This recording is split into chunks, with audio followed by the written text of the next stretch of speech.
Le calme est revenu ce jeudi au parc Maximilien. Hier soir, près de la gare du Nord, la police fédérale a arrêté 14 personnes. 8 d'entre elles, dont 4 Soudanais, sont en centre fermé.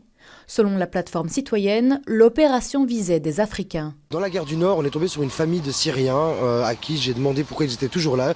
Leur réponse a été assez claire. La police leur a demandé d'où ils étaient. Ils ont répondu Syrie et les ont simplement laissés de côté. Ils sont partis continuer leur chasse. Une opération qui intervient en pleine révélation de quotas d'arrestation entre le parc et la gare du Nord et de torture de migrants soudanais après leur rapatriement depuis la Belgique. Un point abordé cet après-midi à la Chambre. Tour à tour, l'opposition interpelle Charles Michel et fustige Theo Franken, imperturbable.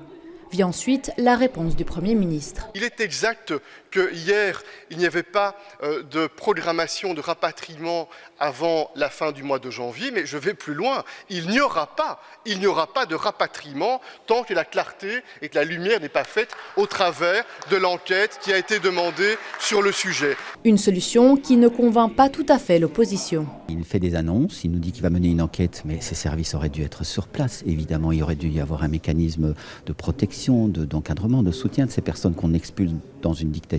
Je pense que c'est de la poudre aux yeux parce que quand il a annoncé ce moratoire, la NVA n'a pas applaudi. C'est quand même 31 députés sur 150, c'est beaucoup de gens qui se taisent.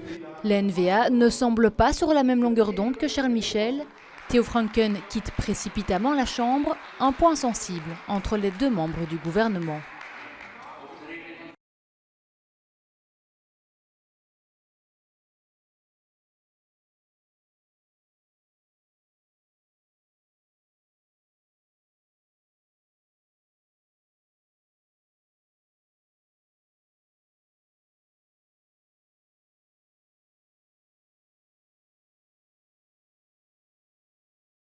La NVA ne semble pas sur la même longueur d'onde que Charles Michel. Theo Franken quitte précipitamment la Chambre avant de qualifier d'absurdes les propos du Premier ministre.